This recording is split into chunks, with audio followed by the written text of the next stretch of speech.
குனிஞ்சு போ.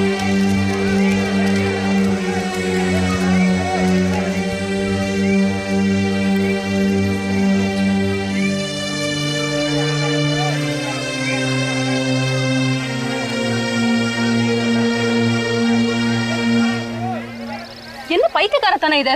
இவனை ஜேஜ் கொண்டு போறதுக்கு முன்னாடியே செத்தால செத்துருவான். நீங்களாம் சீரியஸ்னஸ் புரியாம விளையாடிட்டு இருக்கீங்களே. போறதுக்குள்ளேயே செத்துருவாங்கிற, அப்புறம் எதுக்குமா அவனை தூக்கிட்டு போகணும்? புரியாம பேசுறீங்களே. அவன் நாடி துடிப்பு அடங்கிக்கிட்டே இருக்கு. ஏ ரத்னா, இப்போ பேஷண்ட் இருக்க நிலைமைக்கு அவனுக்கு இமீடியட்டா அட்ரினல் கொடுக்கணும். இவர் என்ன புரியாம விளையாடிட்டு இருக்காரு? அதுக்கு முன்னாடி அவில் கொடுக்கணுமேம்மா.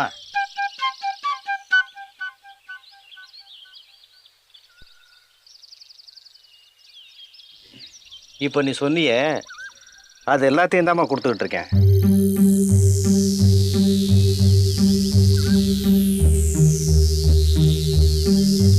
நீங்க மருந்து